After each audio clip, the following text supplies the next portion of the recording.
All right, I think we're live right now, so sorry for just a couple minutes of a delay here in getting the live stream tonight, Ask Me Anything, off the ground, but I think we're okay right now. I don't think I'm having some of the technical challenges that I thought I was earlier. Just a real quick review. This is an Ask Me Anything. My name's Glenn Morgan, and this is We the Governed. Thank you for logging in today or watching. And if you're watching after the fact and it's not on Tuesday evening and you do have other questions that I didn't answer during this live stream, please feel free to leave those just as questions down in the comment section below the video. And I usually try to get back to those pretty quickly. I do read most of the comments that people leave for me, and I do try to respond if I can. So always appreciate the fact that you want to put time into making an impact or potentially changing Washington State. And today, of course, we're dealing with 1 week after the election, and with Washington State's relatively low turnout election numbers. I did do a video that launched this morning, just giving a brief overview of some of the election results I was looking at. I would anticipate there's probably people that'll have questions about some of that stuff as well.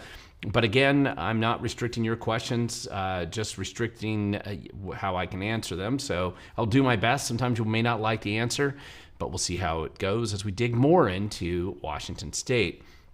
Just a real quick reminder for those of you who do live up in Whatcom County, if you want to come by and see me at the Squalicum Yacht Club, let me double check that I'm right on that, right downtown. Yep, it's the Squalicum Yacht Club at noon to 1:30. I'm kind of doing an abbreviated Doge training class up there just for the Whatcom Business Club group that shows up there.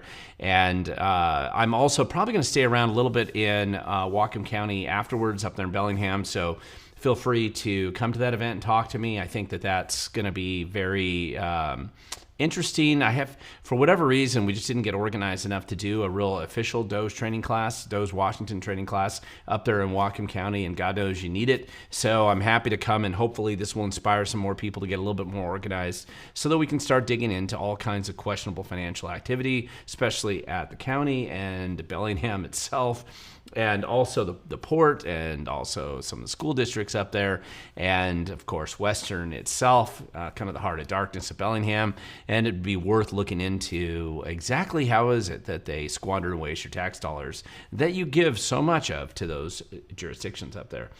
Also for next week, next Wednesday in the evening, I believe registration's 5:15. Program starts at 6 over in Clarkston, Washington, which is clear over in Asotin County. So if you happen to be watching this video and you live in Asotin County, that'll be the next Doge training class, and I'll probably be talking about that next week as well. And that'll be another opportunity to come and see me directly if you happen to live over there. And those are the only two. Those are the next two events I believe I have coming up. And I didn't write down the other list so much of what I had coming up after that. So I only am going out as far as November 19th on that. Just a quick reminder, since this is an Ask Me Anything. Basically, what you can do, if you haven't done this before, is go into the comment section. Either I think it's on this side of the screen or maybe down below, depending on whether you're using your phone or your computer. And you can type in whatever questions you have. I will actually see them when I look at my computer here. If you want to know what that looks like, it looks like this.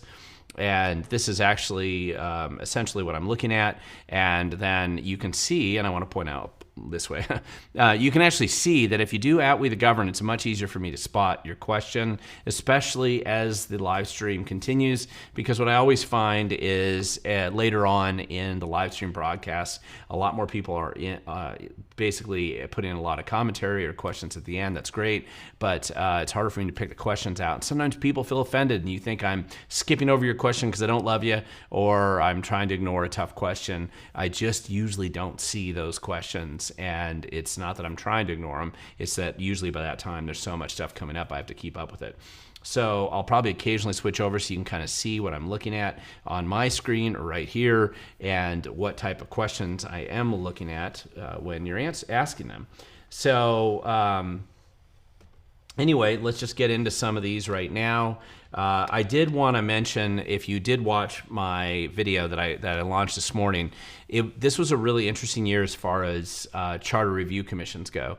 And of the 39 counties in Washington State, 7 of them have made the mistake and become home rule charter and become charter counties. Starting at the top, I believe it's Whatcom, and then Snohomish, and King, of course, and Pierce, and then it's also Clark County, and it's also Clallam and San Juan County. So these are the counties that have a different structures based on the constitutional amendment that Washington State passed back in 1949 that allowed home rule charter reorganizations for local counties in Washington State. Normally, a county, as set up under the state constitution, has a commission form of governance. This allows an alternate form of governance, usually most obviously resulting in like a commission that's been created, usually 5 to 7 people on that commission, or if you're King County, it's 9. It used to be 13 in King County until Tim Eyman passed the proposition that downsized the Cadillac Council back in the day. But generally, what happens then is that if you're a home rule charter county, then you have what's your charter for your county, which is equivalent to like a constitution for your local county. And that charter gets reviewed every 10 years usually. Some of them have a more frequent review process, but mostly they'll set up for like a 10-year review of the charter at a minimum. And every 10 years, they usually elect about 15 people typically who are put on the Charter Review Commission, and they're elected, and they're on the commission, and they review the charter, and they make proposals that the voters can approve or disapprove when the next election cycle comes up. And it's actually kind of an important process, because if you put clowns or crazy people in on that commission, then they're going to propose lots of crazy leftist ideas or other corrupt ideas. If you can get a majority that's conservative and into good governance and transparency, you can propose policies that are more in line with that. And the interesting thing about this last election cycle is looking at Snohomish County and Clark County, it does look like they got a majority of conservatives who are coming in with an attitude of trying to draft a much more conservative, liberty-oriented, good governance type of charter review commission. In Pierce County, I don't think they openly have a majority that way, but it looks like they've got a sizable chunk also on that charter review commission. And the interesting thing, more interesting to me actually than that, as important as those issues are, was the fact that in Whatcom County, which didn't really have a majority of conservatives on that commission that were elected this last year, but they got on the commission, and despite that, there were a couple of really, really good people on that commission who kind of took charge and helped grind away at some really good government sort of proposals. Many of which passed overwhelmingly. Audits, financial transparency rules and notice, clarification of elected officials' roles and responsibilities.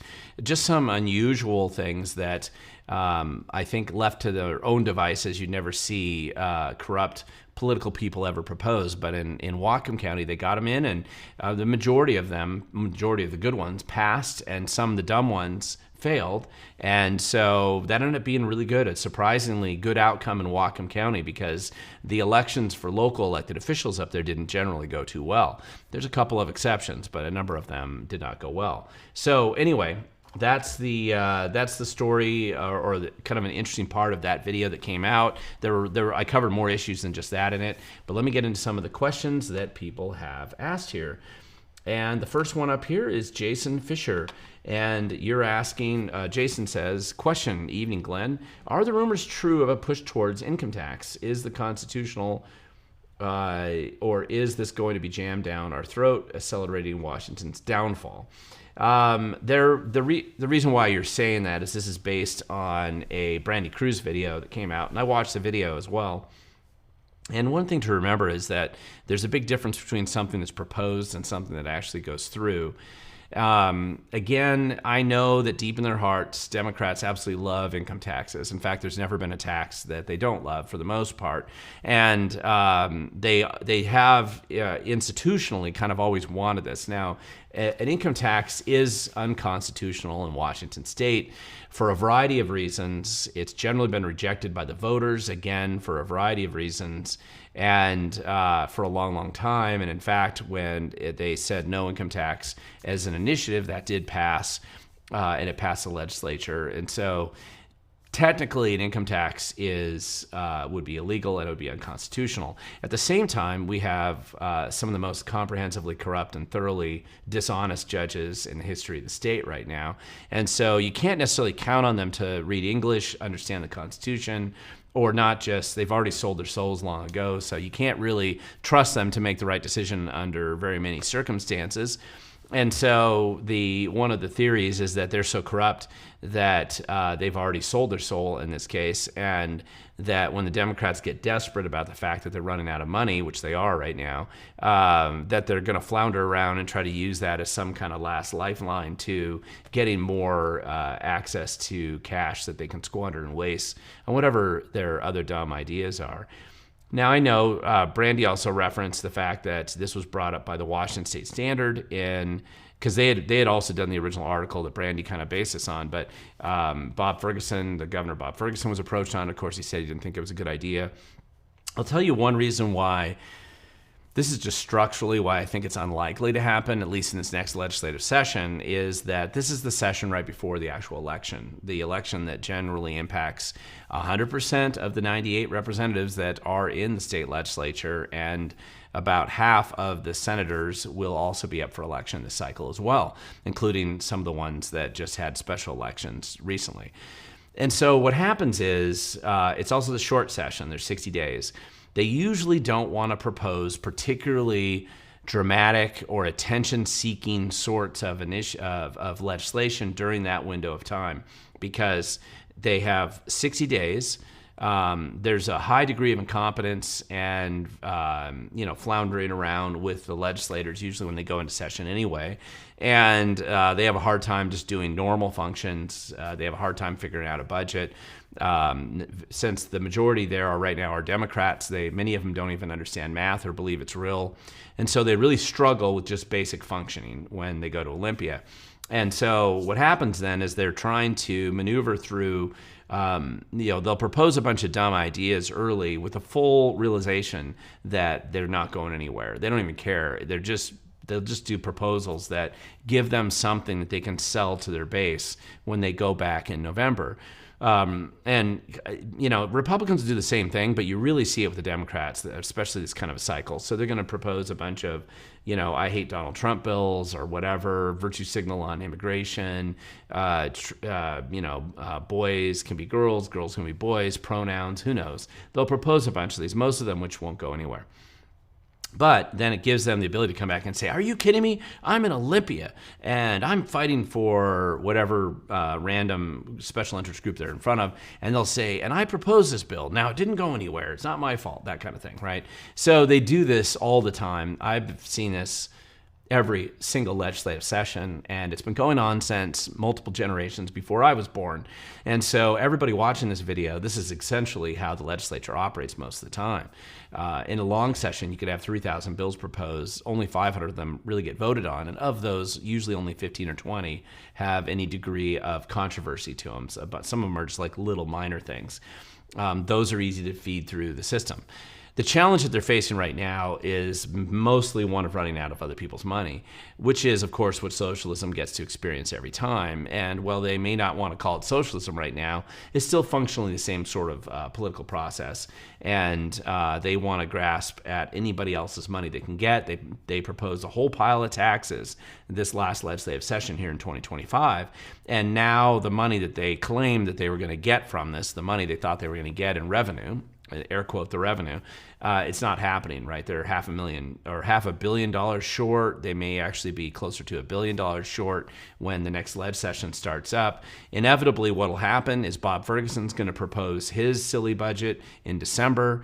And since there's really nobody in the state legislature on the Democrat side who are capable of proposing their own budget, they'll just kind of adopt the governor's budget as their baseline kind of proposal to work on, and then they'll see if they can throw some ornaments on it, giveaways to special interests or people who wrote campaign checks to him. Now, last year, this in 2025, Bob Ferguson did actually go through and veto a number of these little Christmas ornament promises from a variety of Democrats. So those were actually dumb bill ideas that they had proposed, got passed, and then the governor vetoed them, and none of those vetoes were overturned. So they basically just sailed. He was able to cut those stupid expenditures out. Now, that doesn't mean Bob Ferguson suddenly rediscovered fiscal responsibility, but these were just some of the more egregiously dumb ones, and he cut them out. And you can go back and read it yourself. It's 15 pages of vetoes.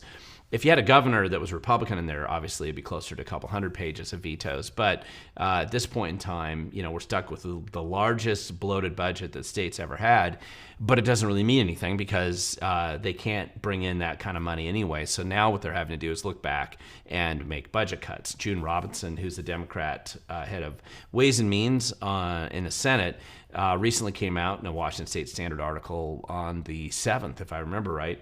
So about 5 days ago or so, and she said, listen, we're telling all of our members, don't come to us and ask for any more money because we don't even have money to cover the budget that we already proposed.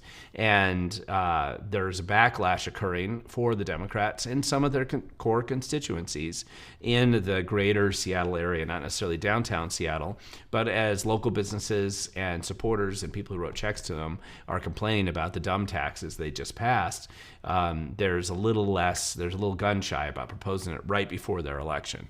So they may very well try to do something in 2027. I could see them trying to do some extra dumb ideas then. But for now, my guess is they're going to not want to have any ripples in the water going into the election cycle.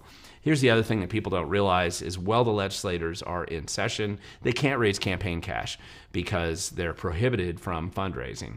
And so they'll always be scared that somebody's challenging them, or maybe somebody already have filed and they're out raising money against them.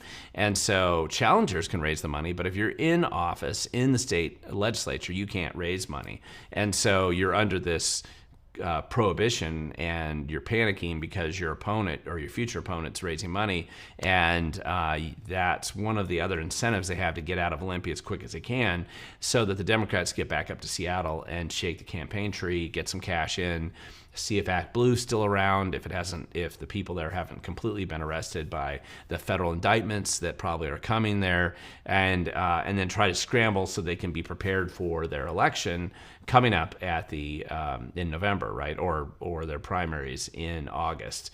And that's really one of the reasons why usually short sessions tend not to produce as a finished product, so it gets through both houses. They tend not to get much in the way of any significant legislation done. That's been the history. And this is particularly true right now because of the kind of the shrinking pool of cash they have to waste. And so they're trying to figure out, what are we going to do? Who's going to get cut?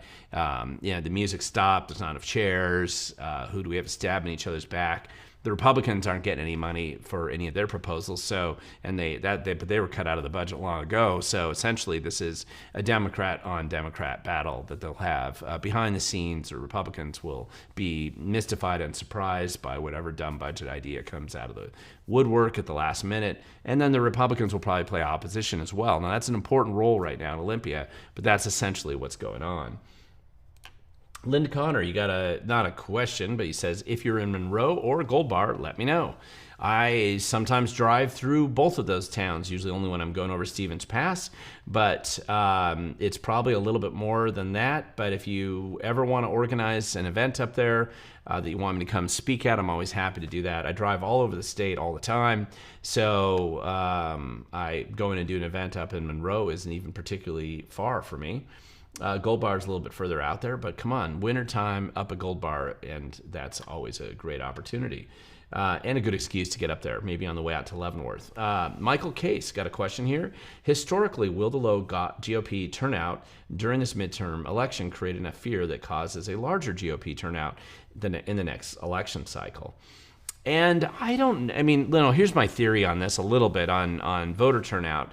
If you saw the video that I already launched out on the channel right now, the one that launched this morning, the voter turnout, and I haven't checked actually in the last hour. They probably had some counties that updated it, so it's probably slightly changed, but it was below 39%. when I checked on it last. Now, that's not the lowest voter turnout. We've had 2 general elections, these off-year elections, meaning that it's not an even year. It's an odd-numbered year, which means the only people typically on the ballot are local elections, school board, city councils, things like that. So you have to compare apples to apples. You can't compare it to voter turnout during a presidential election. And looking at the last 9, I think I published, I went back and looked through from 2007 till now. There were 5 years of off-year elections that there was substantially higher voter turnout than what we saw this year. Most of them, like 2007, 9, 11, 12, 13, and I think 15. There were also a couple years, like I said, that we were ahead of, and then a couple that maybe, depending on how many secret sauce black box sort of ballots that come in, that maybe, depending on how much that adjusts the final count, maybe we'll be slightly ahead of those years, or we'll tie with them or something like that. So it is a low turnout election, absolutely. There's no way to deny that. And let's see, I always end up getting calls right in the middle of a live stream. So there's no way to deny that. And so I think what will end up happening is, people will say that it's just too bad that they didn't vote. What I really saw, based on some precinct level data where you have enough voter identification where you can basically, it's not a real exact science, but if you're able to say, okay, listen, we know in this precinct there's X number of Trump voters, say, or because you can see that from the 2024 election, or this number of Republican voters on average. And we know they're there, and for whatever reason, 60% of them didn't show up to vote because they decided that Trump was in office, and so they don't have to do anything else. And 5 minutes is too hard, too much time to put into anything when it comes to elections, and so they just didn't bother to fill their ballot out or send it in. Now, I suspect that apathy that you see, unfortunately, I've seen it before. We all know people that think that way, and they just didn't bother to vote. Oh, these local elections don't matter. And yet they matter more than, in many ways, they'll matter more than even national elections. However, that means that a bunch of people were just kind of asleep at the switch. At the same time, you also have a lot more motivated people on the left who just hate Donald Trump. They're flailing. They're getting tired of holding up No Kings protests signs. Maybe they're getting tired of dressing in black bloc and going out and assaulting, innocent strangers. So they're getting bored with that, and so they need to, and waving the rainbow flag around, whatever it is they're doing. So they want to do something, and so it's much easier to motivate people who are angry and pissed like that, and having them come out and vote. That usually is. And that was kind of the title, who wins elections, apathy versus crazy. Well, the crazies are always going to win when there's a lot of people who are apathetic. This goes back many years, and I've had this conversation before, but basically the road to serfdom is actually paved mostly with apathy and ignorance. And so apathy is what opens the door to really bad people coming into government, taking over and doing what the Democrats do every time they get in: steal the money, waste it, squander it, raise taxes, increase regulation, make life miserable. And so that's always going to happen when people are apathetic. Now, oftentimes there's a backlash, and you see that. Honestly, at the federal level, that's really what Trump's election is about to a large extent. But there's constantly stuff like this going on. By the way, I just noticed a comment from Kathleen, and I'm going to highlight it here because it is funny, and I agree. She said, they have been asking for an income tax ever since I've been voting back in 1967.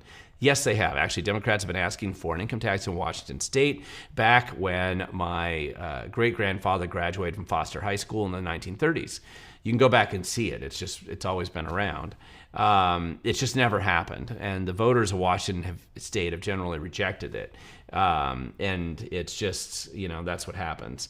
Now, there's another comment here, and I'll throw this in anyway because I like this type of comment. Mind Blown Watcher saying it's not apathy versus crazy. It's the beaten down and ignored versus the profiteering outsiders and grifters. Yeah, that's essentially the same thing. But again, it doesn't take a lot of work to vote, especially in Washington State. Just take one of the 50 ballots they sent you at your house, pick one, and just vote on it. How long does it take to actually fill that out and send it in? It's not a lot of work. especially considering there are people, small percentage of the population on the Republican conservative-ish side of the spectrum, who are working actually pretty hard trying to make these changes and differences. We're the ones contacting the Department of Justice with the reasons why they need to file the lawsuit and investigate Washington State on their voter roll manipulation. These are the people we're training with Doge Washington, who are digging up fraud and corruption and the squandered waste of your tax dollars in local government. These are the people who do go to meetings and they comment on it. And in a given day, they're doing usually more work than the lazy people who are nominally on the same political side, but they can't get away from Netflix for 5 minutes to fill out their ballot and send it in. It just makes it harder for the rest of us. But I understand the sense of being beaten down and ignored, because that's exactly how you feel, and that's certainly how the left wants you to feel. And so I actually usually call it the challenge that we face with bloated big government is really it's the problem of distributed costs and then concentrated benefits.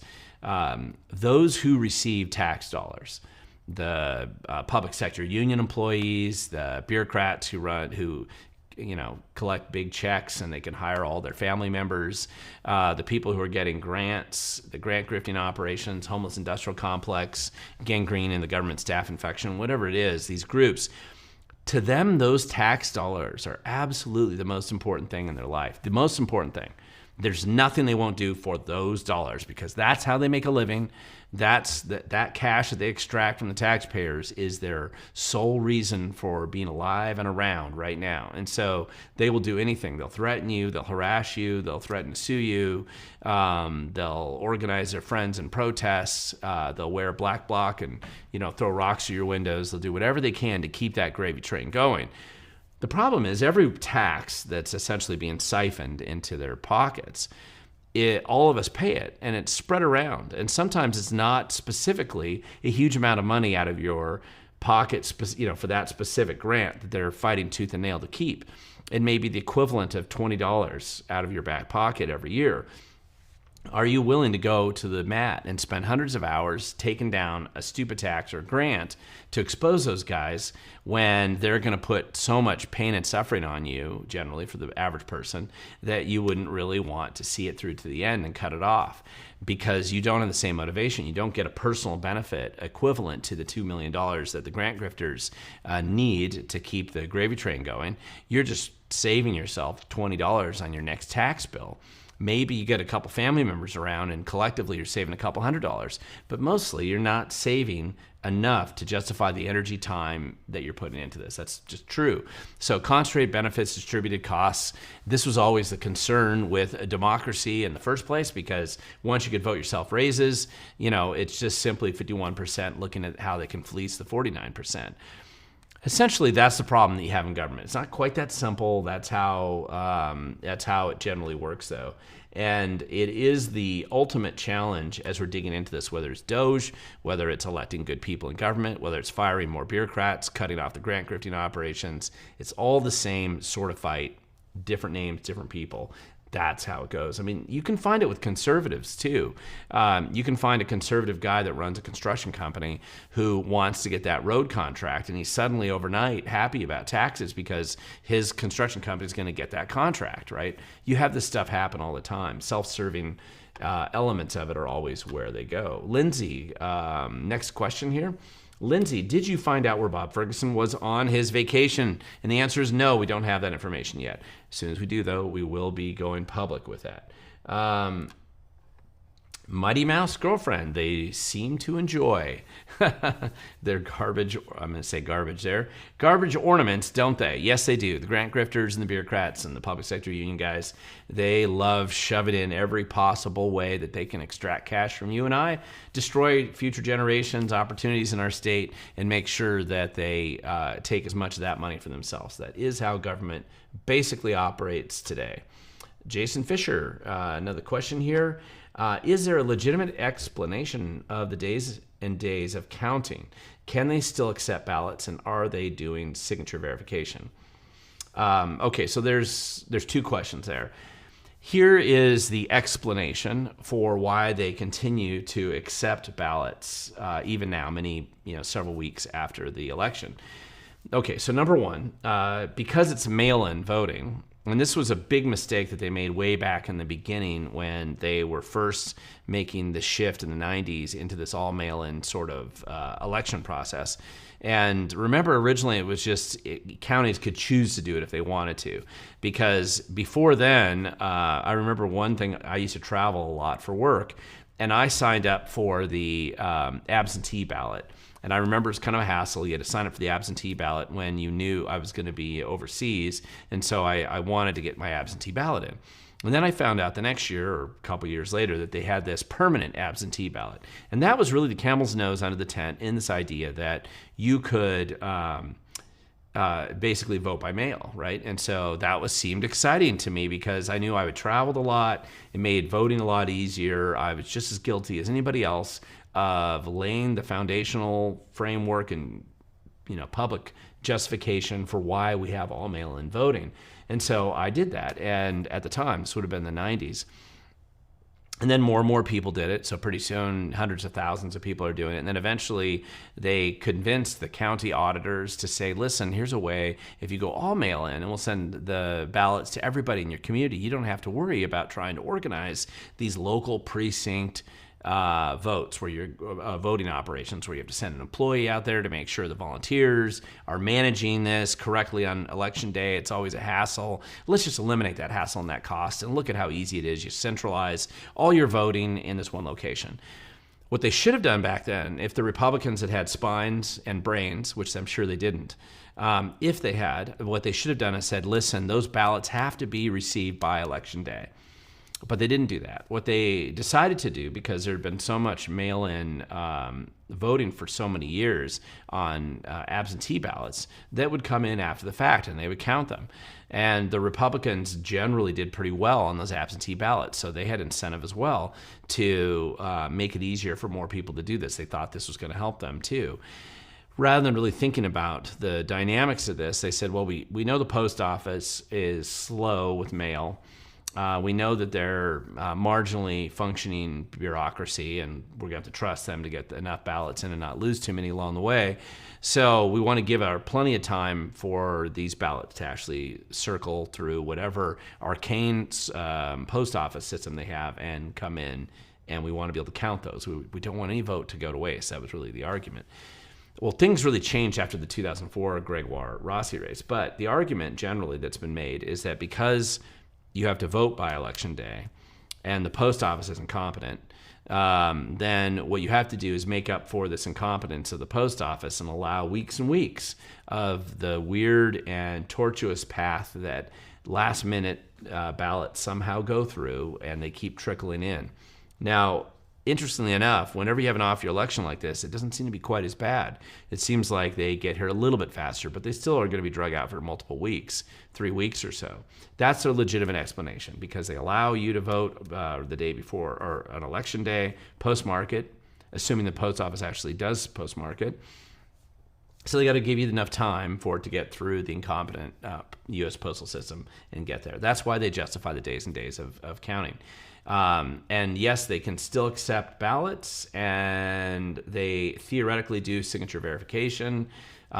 It's hit or miss whether they're doing a good job on it, and if they're using the machine to do the signature verification, which would be the clear ballot system in most cases, somebody still supposedly looks at that image, but there's a lot of problems with it, and I have talked about that in the past. Let's see. T.Z. Burton, the Washington State Department of Children, Youth, and Families reported at least 45 children under its supervision died or suffered near-fatal incidents in 2025. So far, what is going on here?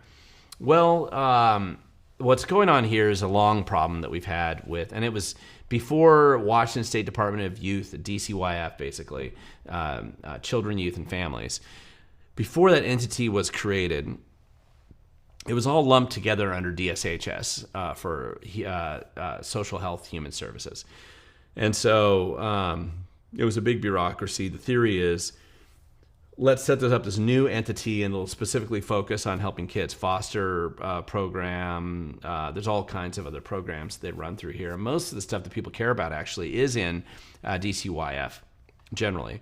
And like all government bureaucracies, there's no exception to this. Inevitably, they travel down the same road of incompetence and lack of concern for the welfare of the people who they watch, especially the most vulnerable, which are children. And so, yes, we've had huge problems in Washington State with a lot of kids dying, a lot of kids having near-death events, near-fatal incidents. Sometimes it's things like drugs, where they have drug addiction in the house, and so the kids are being exposed to fentanyl, which kills them pretty quickly. Sometimes it's a failure to properly vet the adults who are sex offenders or predators, and so they take advantage of that. And since the bureaucrats are never held accountable, then the victims just keep piling up. And, it's one of the problems that you have with a state agency like this. It's not that there aren't good people who work there. I know people who work in both of those agencies. There are some good people who work there. They're definitely doing their best. They have a heart for the kids. They're trying to do what they can. But unfortunately, that's not the dominant position in these state agencies. And mostly they do a terrible job. The stats prove it. And that's assuming they aren't concealing or hiding information in those stats, which they usually do. So, and it overlaps with this concern that bureaucrats tend to have, which is like if they're responsible for issuing food stamps, or they're which DSHS is, or if they're responsible for providing some other benefit, they will try to orient what they're doing and consider the people who are receiving these benefits as clients and customers of theirs, which is good when it comes to one-on-one personal relationships. The problem is then after a while, the bureaucrat starts to think that they're worried when you don't get enough people in. They're worried about losing their jobs. They have this incentive to look the other way for fraud, to not really look too closely, to let things slide, to ignore the law so they can give away more money, so they can claim to have more people that they're helping. And because that is what builds up job security for them. And this is inevitably where it always ends up going. I blame Abel. This is the next question here. Will you consider interviewing candidates in Washington State next campaign season? I have done that sometimes in the past. You can see various interviews I've done in the past. And this is more of a structural challenge that I have with how the way I've set up here. I have a studio that's not close to very many people at all who run for office. And I am in the process of trying to change this a bit so that I can do more candidate or prospective candidate interviews, something I would like to do. Like I said, I've done them in the past. I'd like to do more of them, and I do think that's important. And I will try to do some more. I'm kind of putting it on my radar to try to do more for next year. One of the things I do have to say, though, is that if you want to make change in these jurisdictions, you got to get started early. The time to look at 2027 elections is really right now. Those are the local elections that come up after the midterms next year, and the time to find those candidates is right now. And those people who would qualify and be good running for those positions need to demonstrate that they're out there for usually a year and a half in advance, grinding away on trying to solve some of the problems they see in their community. Most people don't have either the heart or the energy or the time to do that, and so what happens is we don't get good people running for these positions that have a legitimate chance of winning when they don't do anything to prepare or know what they're getting into. And so the default position is usually going to be to vote for incumbent or just the corrupt who simply take advantage of the leftist sort of network that they have out there. But that was a good question. Thank you for asking that. Cucumber Road, I received a text. My ballot was received, then my signature was approved, but I do not get any notification as to where I can see what the final vote was for the election. There's no info given. And that's true. They're not going to send that directly to you, but you can look at that on the Secretary of State's website. In the video I launched today, I actually linked directly to the research page there. I didn't link to current election results, but if you go to the Secretary of State's website right now, you can actually click on elections, the November 4th elections this year. And if you go there and then you look at voter turnout, it has all the elections broken down by all 39 counties. Very easy website to navigate. You're telling me this, and now it's making me think I should probably do a quick demonstration video of how to navigate that particular website for people so it's easier for them to use. And I want to have more people use sites like that because you're able to get more, just getting the truth out there is very important. Let's see. Gregorius Greg. Thanks for your work. Why do you think most freedom and liberty voters don't want to vote on the down years when it is easier to make change because of the lower participation? This is actually fairly easy to explain, especially if you are a conservative, even for people that really consume a lot of news. If you're a conservative person or maybe liberty-oriented person, and you maybe a Republican, and you've decided, okay, I am really paying attention to politics. Where do you get most of your information about what's going on politically? Well, just judging from the math and the numbers, you might be going to Fox News, which you're going to get national stuff. You might be going to maybe Zero Hedge if you're a little bit out there, a little bit more eccentric, but that's also mostly national stuff. Maybe you're looking at Breitbart News, which I love. Maybe you're looking at Red State. Maybe you're looking at a variety of other people like that. The vast majority of those news sources, conservative news sources, cover national issues. And every now and then, there's something that happens in Washington state that, of course, makes national news. But generally, you get very little news about what's going on locally. And you might also know that you both can't trust whatever your local news, if there's any left, is reporting, so you don't trust them. Or there is just nobody reporting anything and nobody's paying attention, which is actually a bigger issue. And so you're motivated because you're seeing stuff that's making you angry about DC, or you love Donald Trump, or you like this Republican politician, or whatever's going on. But none of that stuff, most of it, I should say, doesn't have anything to do with what's going on locally. And so because of that, most of your motivation is to pay attention to the national scene and not so much the local scene. Obviously, if you watch this channel, I mostly try to report on issues in Washington state, and I try to cover as many local issues as possible. Brandy Cruz does the same thing. Jonathan Cho has generally been trying to do that. Ari Hoffman, Jason Rantz. Some local people do that, but we don't have enough people, honestly, reporting on local issues. You can find Facebook pages sometimes local websites that will cover that stuff better. It's a tremendous vacuum that's a really significant problem that we have. I have been trying to train more people to get motivated to do this stuff, just to report on it, but it isn't something that's going to financially reward you if you go out and do it. There's no money in this, really. And so it has to be a labor of love. You have to be interested in digging into it. Lots of activists are out there. What I have to do is overlap people who have that interest and that skill set.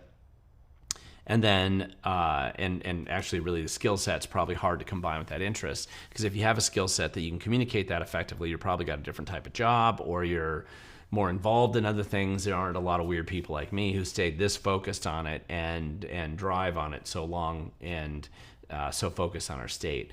I'm hoping to get more people like that out there soon. We need more. I mean, Brandy Cruz, I think, has mentioned before that the only way you ultimately turn the tide in a state like Washington is if you get a lot more news out there about what's actually going on, because we have clowns and crooks running government. And so to expose them, though, it takes a lot of work. And even if I was doing 10 videos a day, it wouldn't become close to being enough. Even if I was doing 10 and every single person I know who cares about this and has an outlet, if they were doing 10 videos or articles a day, it still wouldn't be enough to really cover what's going on.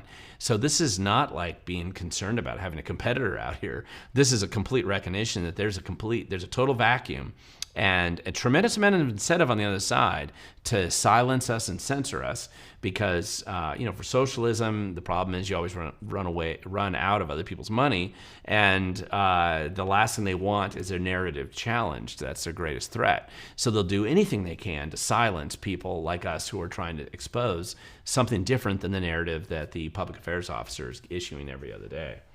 Let's go look at this. Jason Fisher, what's your thoughts on the Lakewood police pursuit crash in 2023 lawsuit by the family, and they are suing the city and not the suspect because the city has deep pockets? Well, Jason, honestly, this kind of stuff happens a lot. Nothing new about this. This has been going on since the 60s, really. somebody will have somebody die, and they're going to want to go after the government because the government has deeper pockets and an insurance risk pool that can probably cover any kind of settlement that's there, even if it's kind of frivolous. They don't want to go after the loser criminal because the loser criminal has no assets. And if they go after both of them, the liability is clearly on the criminal, and that doesn't help them because then it shifts liability away from the city or the county or wherever police jurisdiction you're looking at. And so that's what happens. And that's what's going on there. And I don't really know the fact pattern that they're looking at or the claims, but I've seen so many of these in the past. I don't find it to be particularly unusual, even if it's a little annoying and frustrating and probably unfair. I don't know the details on that one, though. T.T. Burton, can you comment on SB 5525, Worker Adjustment and Retraining Notification, the WARN Act? Lawyers are lining up to sue farmers for layoffs. And actually, I don't know enough about that. I do remember that if I remember right, the Farm Bureau was opposing that bill. But I don't know enough about that. So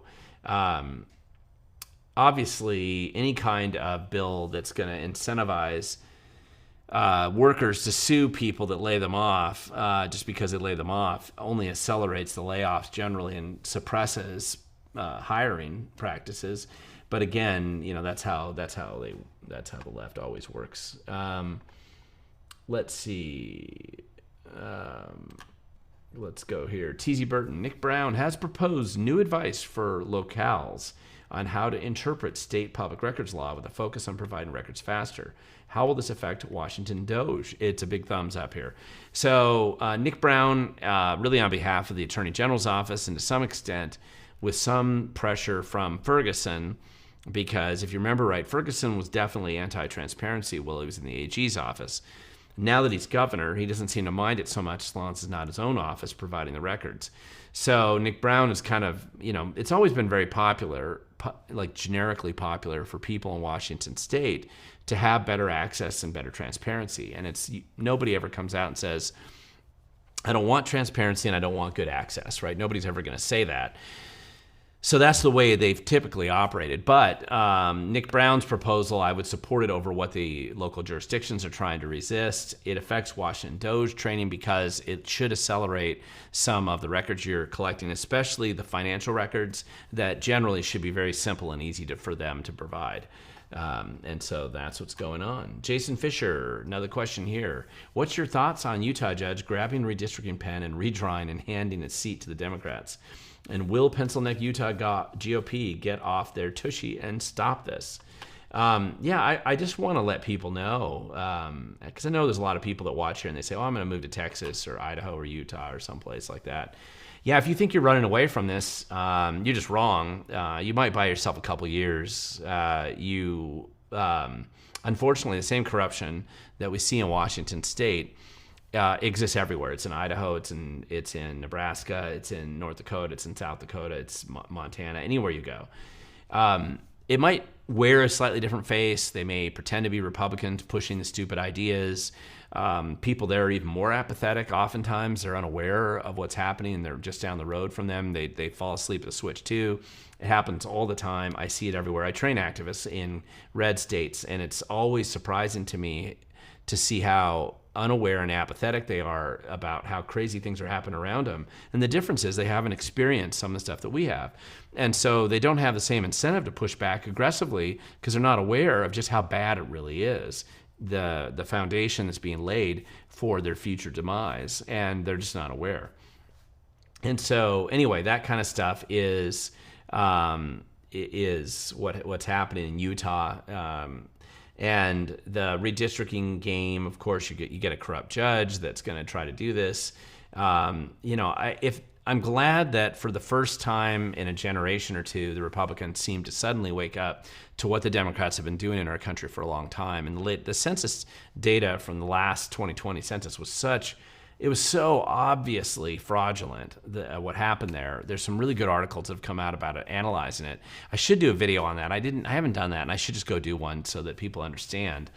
And what you're really seeing is that the slow and sloppy recognition finally that these scams that Democrats have been running for a long time, it's mostly because they're losing voters. That's why they had to bring in all these illegals. That's why they have to let criminals vote in prison. That's why they have to keep people out of prison. They need those votes. They don't have as many kids. They're trying to brainwash your kids so they vote for them. I mean, there's all kinds of drama that they're really going on because their viewpoints are not very attractive in the long run, and they've got to protect their narrative. They've got to silence their opposition. They got to censor people. And playing games with redistricting is just another part of that process, and the census data and all the other games, the elections, all this other stuff that they do. It's really a desperate move around the fact that they know that they're losing political power. And to the left, political power is their religion, and so they will do anything and everything they can to keep it going. And that's really what we're doing, what we're seeing now, and it's not good. Let's see. Keep going down here to more questions. Gregorius Greg, I volunteered this year to interview candidates for a local online paper, Bellingham Metro News. It seemed to kind of work. For example, our local Whatcom initiatives. Well, good job. Yeah, that's exactly what I like is when I hear about that. I'll tell you what, those Whatcom initiatives were good, and I challenge anybody to look at them and think that the Whatcom Charter Review Commission didn't do a good job. So there were a handful of people on that commission that really took point on doing probably a lot of thankless work, a lot of tiresome meetings, probably listening to people whine and talk to people who want to talk and hear themselves talk. Probably a lot of time wasted and squandered with staff trying to direct you into different places that made no sense to anybody except for a bureaucrat. There was a lot of that probably went on. And to get an outcome that's good, I think that's kind of a big deal. So I was very surprised and happy to see that. TZ Burton, Redmond suspended its flock safety license plate reader system. It was removed because of ICE enforcement. Does Redmond understand harboring illegal immigrants as a felony? TZ Burton, yeah, of course they understand it. That's their problem. They know that works to... now, listen, I'm not actually a big fan of the flock safety license plate reader for a lot of libertarian and privacy reasons. So I can totally... I don't mind. I don't like those systems. I think they're very highly intrusive. And that being said, the reasons why Redmond removed it, like if it was, if you had pointed out how destructive it was for civil liberties, Redmond never would have cared.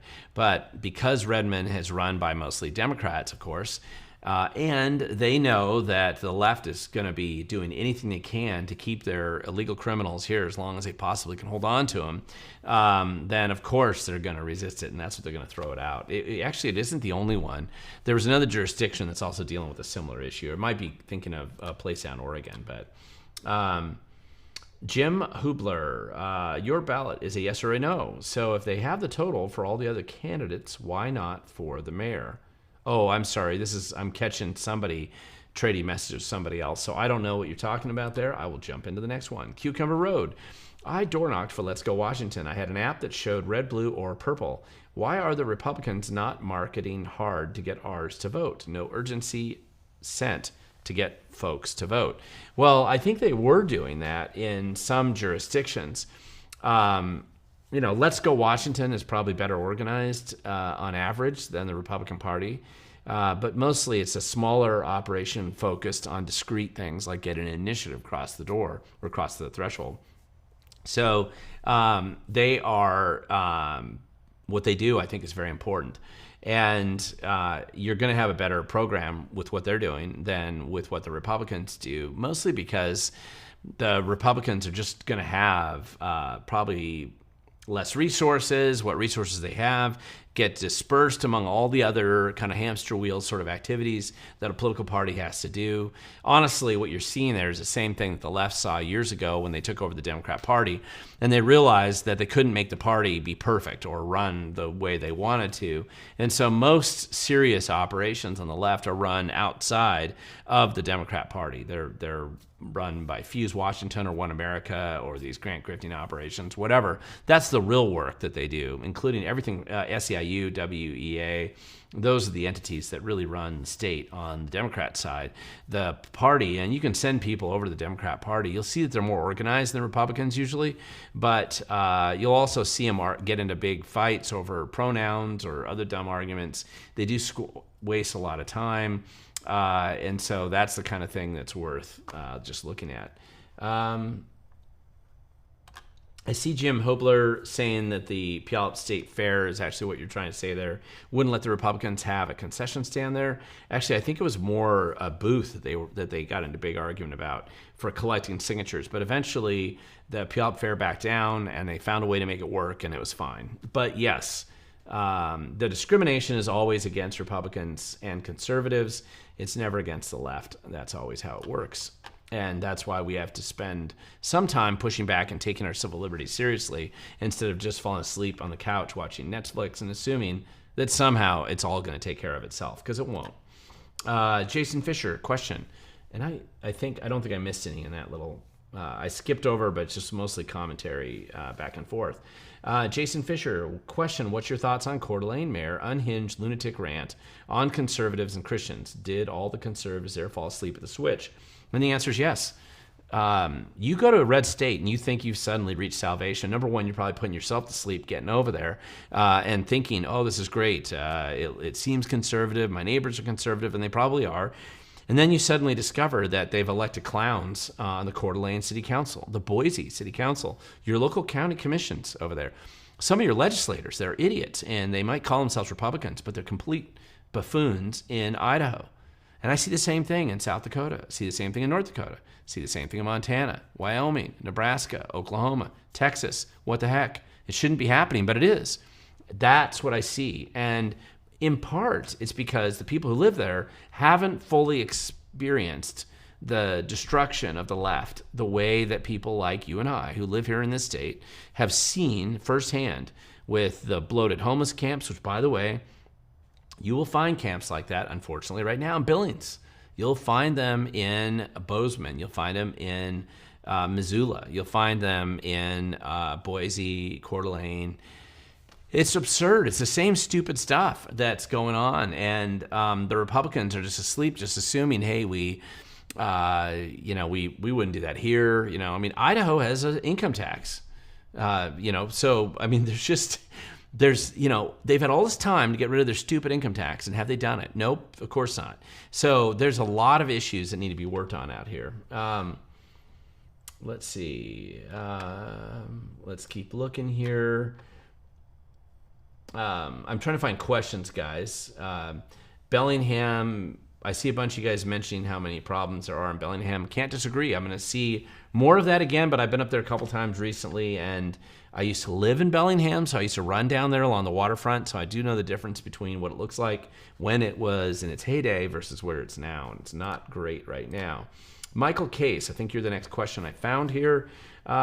During the election, the question you have here, it says, during the election day live stream, we saw that a county had 109% of the votes, as in, what was that all about, or do we know yet? We don't know, but I'm going to tell you what I think it is, because I talked to an auditor after the fact.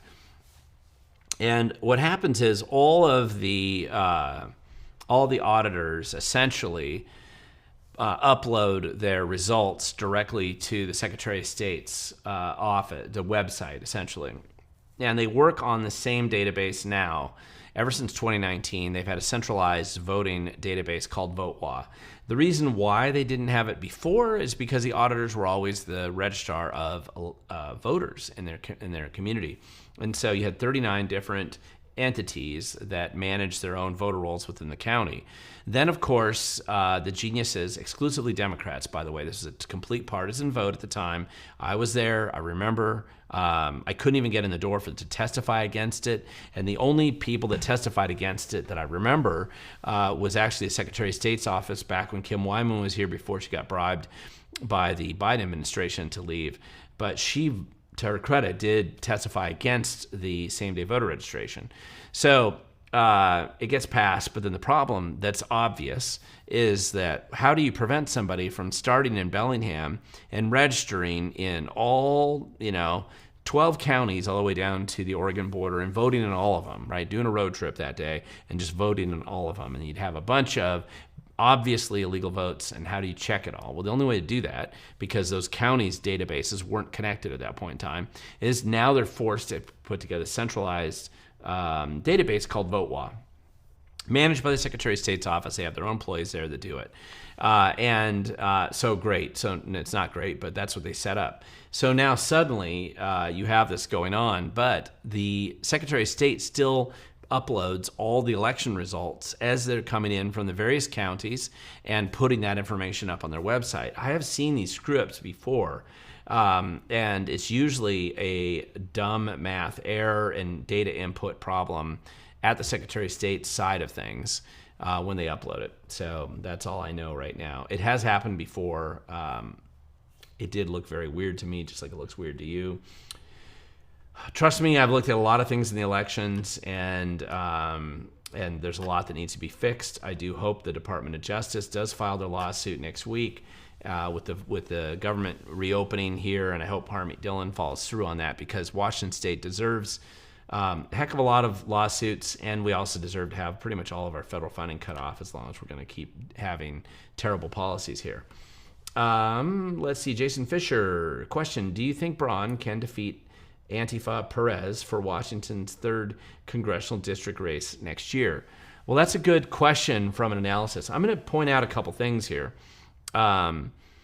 Because I've had this is the Ledge district I live in. I'm in the very northern part of the 3rd congressional district. I'm in South Thurston County. I'm barely within that congressional district. So I've met the congresswoman who's there right now. And obviously I know John Braun, who's in the state Senate right now. He's my state senator. And so he's announced he's likely to be the Republican frontrunner, and he's going to have a hard time beating Perez, because the one thing the Democrats do very well, and the left will do this very well, is that they will give a lot of passes to their congressional candidates in particular who take votes against the Democrat Party's choices, which she's done several times, in order to send a message to the people who live there that she's closer to one of them than one of the crazy leftists. Now, when she does that, she gets pissed. She pisses off her base. And if you've been to any of her town halls, she's getting attacked constantly at almost all the town halls that she goes to by her crazy base. Mostly, they're yelling at her, they're chewing her out, they're angry, they're bitter.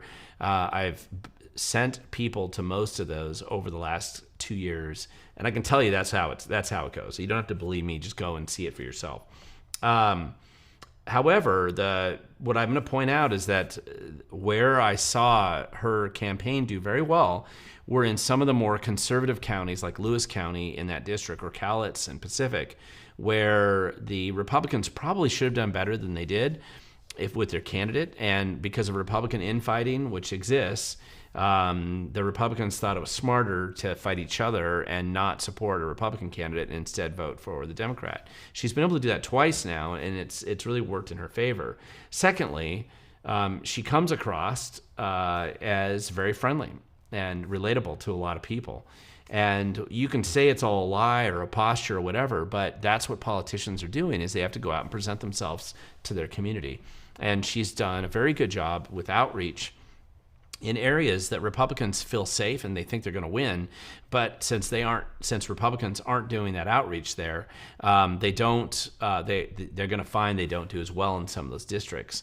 So what John Braun has to do is take a lot more money than he thinks he has to and spend it on voter outreach, not on his stupid consultants, not on their stupid salaries, not on their dumb mailers that will achieve nothing, not on their stupid advertising even. They have to be doing a lot of aggressive, on-the-ground outreach. That's how you win. That is actually how you win. And I don't know that the Republicans in the 3rd Congressional District are completely aware of exactly how much work that really entails and how much ground they probably lost through just historic incompetence. So it takes a while to build that up. You have to spend a lot of time. And, a lot of people honestly don't really want to work when they run for office. I'm not actually critiquing Braun here because he has the opportunity to demonstrate how he needs to do this. But you got to get out there and actually do a lot of work. And it's a lot of work. I mean, I actually do understand exactly what it's like. I am not campaigning for office. I have before, so I understand that. I actually like doorbelling. Not a lot of people don't, but I think I like people, and so I enjoy doorbelling. But most political candidates at that level certainly don't. But selective and targeted, effective doorbelling in uncomfortable places is going to be where a candidate, especially running in a place like in the 3rd Congressional District, which a Republican should be able to win, you need to go to the trailer parks. You need to go to apartment complexes down in Longview. You need to, especially a bunch of the new smaller developments out in Battleground and around Vancouver, you need to work those districts heavy and really seriously doorbell, not 6 months before the election, but right now, like all through the winter, all the way into the spring, working constantly. They should be spending their money doing that, and the candidate needs to go out and do a lot of it. You got to get a sense of what people are concerned about door to door to door to door. And I don't think, if you're running for office like that, if you aren't personally doorbelling 5,000 homes during that political campaign, now your volunteers are going to be doorbelling another 40,000, but if you aren't personally doorbelling 5,000 homes, you're out of touch. You have no clue what's going on in your community. And just because you go to some Rotary Club meetings or some local feel-good meetings or Republican meetings, that doesn't mean anything. You need to understand where the average person, what they're dealing with and what they're faced with. And I do believe that the Democrats tend to do this better than we do some of the times. Now, some of their candidates are very lazy on the Democrat side. They don't feel like they have to do this. That's actually usually an opportunity for a Republican for a pickup. When we've won in various places, usually we plan the candidates out ahead of time, and you just start doing that ground. It's not making a fancy X post every day. You don't get Instagram photos that look super. It's really grinding away. Door after door after door. I've done it myself. I know exactly what I'm talking about. And I've done it for issues too. I like doorbelling apartment complexes. To me, that's more, and trailer parks. You're more interesting in the stories and the information you're getting back. I think it's more representative of what the average person is dealing with. And the worst places to doorbell are high net worth neighborhoods. Total waste of time. I spend my time on just the lower income neighborhoods. That's where I'd be spending my time. And I would really spend it doing that, going door to door to door to door, talking to people. And that's what they should be doing. That's what I would do if I was in Braun's running his campaign. I'd have fewer meetings with the consultants running their math models and regression analysis on voter turnout theories, because the Republicans, particularly in Washington State, the consultants, are the closest thing to uselessness I've ever seen, and perpetual failure is usually not the recipe for future success. Let's see, Lindsay, another question here. Have you seen Jason Rantz reporting on the illegals working at the King County Jail, and now the county is suing to keep them as employees? Yeah, I did see that. That was a great report, by the way. I'd heard this before. I was really glad Jason did this story on it, and it's a great story. It's just total corruption, anyway, we'll have to see. See how it goes. I like that story, though. There's a question. Somebody else threw something in here. I'm just going to point this out real quick because it's not a question, but if you doorbell, you may not get anyone to answer. Absolutely true.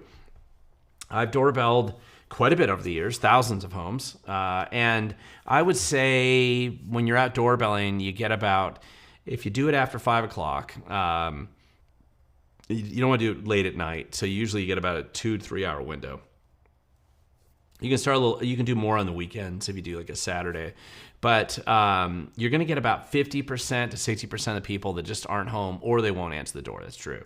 But again, leave your literature. Sorry I missed you. Check in. Here's a way to reach me if you want to talk to me about any issues, and take that seriously. Have a answering service there so you can call people back and talk to them. They do like to speak to a lot people who are running for office. And I think it's important. I blame Abel. Question: what literature do you recommend to educate oneself on Washington politics, the issues, and the system? There's not a lot of literature I would recommend. I do recommend, number one, reading the I would go in and read the state constitution and really understand it. It's actually a pretty good constitution. Number two, what I would do is make sure that you also look through some of the history. The Washington State actually hosts kind of some History Channel information on their website that's actually pretty good. And what I like about it is you can go back and find a lot of stories from the history of Washington State over the last 100 years or so. And it helps put in context sometimes some of the things that you see out there, and you're wondering, why do those policies exist? What was it that made us put in a state-run ferry system instead of the private ferry system that used to exist in the Mosquito Fleet in Puget Sound back in the day? What is it that led the state to set up McNeil Island the way it is now? What is the history of the agricultural history of Washington State, the reason why we put dams in where we did and when we did it, power generation in Washington State, the history behind a lot of that. If you get to know some of that stuff better over time, it does help you get a better sense of the tapestry of history and kind of where you're at in the process and why there's certain logical decisions for policy reasons moving forward that are better for a lot of people. That's what I would do if I was just going to focus on Washington State issues. There's somebody else that asked some of the questions down here below about Federalist Papers and stuff like that, which is good. I like the Federalist and the Anti-Federalist Papers both in understanding American history, but there's a lot of books on that. There's just not as many on Washington State. And then after that, what I would do is start being a consumer of local news. Ari Hoffman, Jason Rance, Jonathan Cho, Brandy Cruz, myself, other websites that might be more local and set up where you live. These are just good ways of getting going and listening to the stories they're covering, and it'll help you understand some of what's happening out there. Jason Fisher, question, what's your thoughts on the vote to end government shutdown and who won and who lost? And I think it was a draw. Well, I don't know if I'm specifically considering it that. I like the fact that the Republicans don't appear to have caved on the Obamacare scams, so I think that's probably good. I do believe that it's better. It'd be nice to use these shutdowns if they're dumb enough to do them in the future. Use these shutdowns to chop away at agencies that need to go away, or departments that need to go away, or grants that need to be cut back and ended.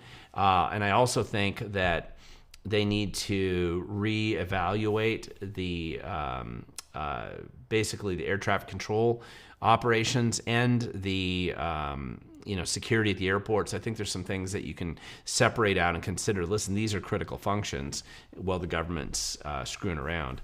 So that's what I would probably. I don't know. We're not going to see moving forward. It looks like the Democrats kind of lost to me, but we will see because people will change their mind depending on how the midterms go. Cucumber Road. I'm in Spokane. I'd like to get more involved, get people to vote. I'm 67 years old, so door knocking 4 hours a day. It's physically hard, and yes, it is. Dixit got a lot of votes. She's a hardcore socialist. Yes, she is. Listen, I understand that. If you're not able to get around, then doorbelling is pretty tough. It's great exercise. I always found I lost a lot of weight when I was out doorbelling. I found that to be beneficial, and it's kind of important to do that. The other thing you can do, of course, is start doing research and helping a person locally. You have On the Ball 509, I think, which is a good website out there that does cover a lot of issues in Spokane. That's one of my favorite little kind of local websites. Maybe you could do research for them and help feed them information to get more articles up there. The more content they're doing, the more they're going to keep pushing it out. I think it's just very important. So listen, guys, I'm going to be, I've been doing it. I'm about ready to wrap this up. So let me just close this with a couple things. This was a low traffic live stream for me. So it looks like we had about 362 people getting on. So not as many as I've had in the past, and more than I've had before too as well. But just want to give you a quick update. Again, I'll be doing some more Doge Washington training. I anticipate doing some Turning Point USA presentations to classes at colleges in Washington State, maybe Oregon, and maybe Idaho as well. But I'm planning on kind of adding that into my kind of driving speaker tour around the state as I'm doing events like that. And any other suggestions that you might have for me, things you think I should be doing more of that I'm not doing enough of, I'm always willing to listen. It doesn't mean I can always do it. Very limited budget, and I tend to exist on charity alone. But if you want to give me those ideas, I'm always appreciative of them and getting your perspective and opinions. Thanks for everybody who was asking questions tonight. You can leave comments down below in case you're just logging on to this after the fact and you want to tell me what you think or how terrible a job I did or a good job. It doesn't, either way, critiques are always fine. And with that, I hope you enjoy my next series of videos here. And if you're going to be in Whatcom County tomorrow, looking forward to seeing you at the Squalicum Yacht Club. And otherwise, stay tuned. I'm sure we'll have more videos coming up real soon. Remember,